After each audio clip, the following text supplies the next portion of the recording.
Pada awal Februari 2024, sekelompok pendaki muda memutuskan untuk mendaki Gunung Merapi. Mereka adalah 5 orang teman yang berasal dari Yogyakarta. Arif, Dito, Mila, Tia, dan Rizky. Mereka telah lama merencanakan pendakian ini sebagai bagian dari perjalanan akhir pekan mereka. Dengan semangat muda dan penuh antusiasme, mereka berharap dapat menyelesaikan pendakian yang cukup menantang ini dan menikmati pemandangan indah dari puncak Merapi. Mereka memulai pendakian pada pagi hari, mengikuti jalur yang sudah cukup familiar bagi para pendaki. Sejauh ini pendakian mereka berjalan lancar. Namun saat mereka mencapai tengah perjalanan, cuaca tiba-tiba berubah drastis. Langit yang sebelumnya cerah berubah menjadi kelabu, dan kabut tebal mulai turun, menyelimuti jalur yang mereka lalui. Keheningan yang aneh mulai terasa, seperti ada yang mengawasi setiap langkah mereka.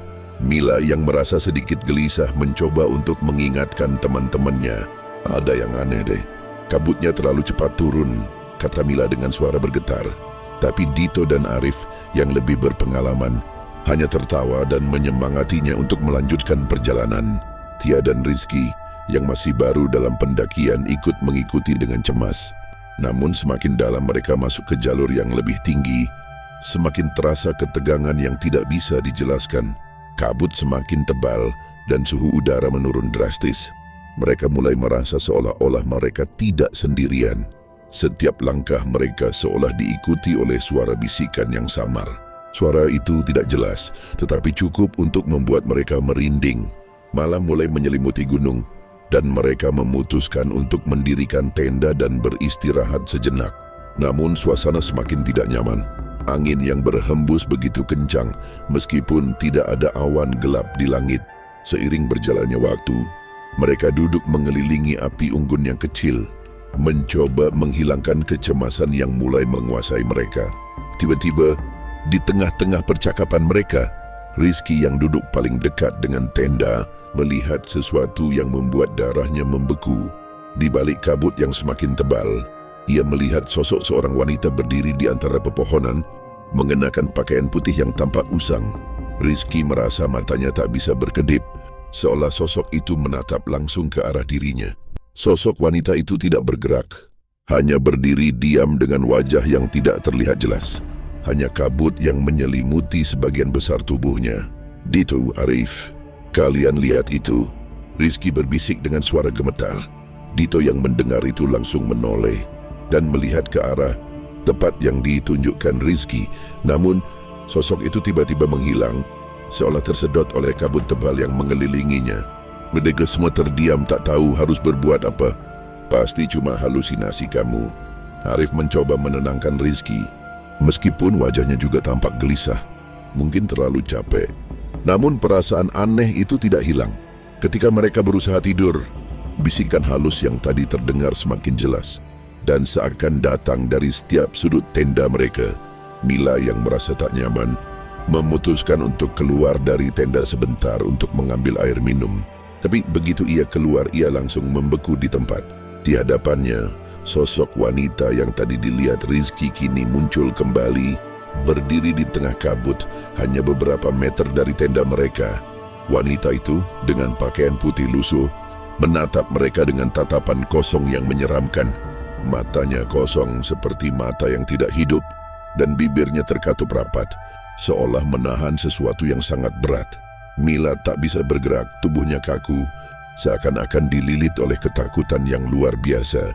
Sosok itu kemudian menghilang begitu saja saat angin kencang bertiup, membiarkan Mila terpaku di tempatnya dengan tubuh yang gemetar. Mila berlari kembali ke tenda dan menceritakan apa yang ia lihat. Teman-temannya pun mulai merasakan ketegangan yang luar biasa. Mereka tahu ada yang tidak beres di gunung ini. Arif meskipun tidak ingin mempercayainya, mulai merasa ada yang salah. Keanehan-keanehan ini mulai membangun ketakutan yang mencekam di hati mereka. Malam itu, mereka mendengar suara-suara aneh yang semakin dekat. Suara langkah kaki yang bergerak di antara pepohonan, suara bisikan yang semakin jelas, dan kadang-kadang mereka mendengar tawa rendah yang terdengar jauh dan dekat pada saat bersamaan. Puncaknya adalah saat mereka mendengar suara jeritan panjang yang datang dari arah hutan gelap. Suara itu seperti suara seseorang yang sedang tersiksa, berteriak meminta tolong. Keputusan untuk bertahan lebih lama di sana terasa semakin tidak mungkin. Mereka pun memutuskan untuk segera turun dan meninggalkan tempat itu. Namun perjalanan turun mereka tidak lebih baik. Saat mereka melewati jalur yang sama, mereka merasa seolah-olah kembali berputar-putar.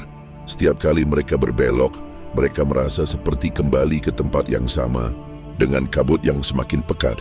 Di tengah kebingungan dan ketakutan, mereka mendengar suara langkah kaki di belakang mereka. Ketika mereka menoleh, sosok wanita yang tadi mereka lihat muncul kembali, lebih jelas, lebih dekat. Kali ini wajah wanita itu terlihat. Wajahnya pucat dengan kulit yang membusuk dan matanya yang kosong memancarkan aura kematian. Wanita itu hanya tersenyum, senyum yang begitu jahat, seolah menikmati rasa takut yang mereka rasakan. Pergilah, atau kalian akan menjadi milikku selamanya, kata wanita itu dengan suara serak dan berat. Suara yang lebih menyeramkan daripada yang pernah mereka bayangkan. Ketika mereka berlari menjauh, jejak langkah mereka mulai terhapus, seolah tanah itu tidak ingin mereka meninggalkan tempat itu. Dan saat mereka hampir sampai di bawah kaki gunung, mereka melihat sebuah bayangan besar yang melayang di udara, sesuatu yang tidak bisa mereka jelaskan. Sebuah penampakan yang mengaburkan pandangan mereka seketika. Akhirnya, mereka berhasil keluar dari area tersebut dan kembali ke pos pendakian. Namun tubuh mereka gemetar, wajah mereka pucat, dan tak ada yang bisa mengucapkan sepatah kata pun. Pihak berwenang segera melakukan pencarian, tetapi setelah 2 hari mencari, hanya satu hal yang ditemukan, jejak kaki yang mengarah ke jurang dalam, yang tak bisa dijangkau. Mila, Dito, Arif, Tia, dan Rizky, kelima pendaki itu, menghilang begitu saja. Tidak ada yang tahu pasti apa yang terjadi dengan mereka. Beberapa orang mengatakan bahwa mereka menjadi korban dari kekuatan gaib yang menghuni gunung itu. Ada yang percaya bahwa sosok wanita itu adalah arwah pendaki yang pernah hilang bertahun-tahun lalu, yang kini kembali untuk menuntut jiwa pendaki lainnya. Gunung Merapi yang terkenal dengan kekuatannya, sekali lagi membuktikan bahwa tidak semua cerita bisa dijelaskan oleh akal manusia. Dan bagi mereka yang mendaki gunung ini, ada satu pesan yang harus selalu diingat, waspadalah, karena di balik kabut ada mata yang selalu mengawasi.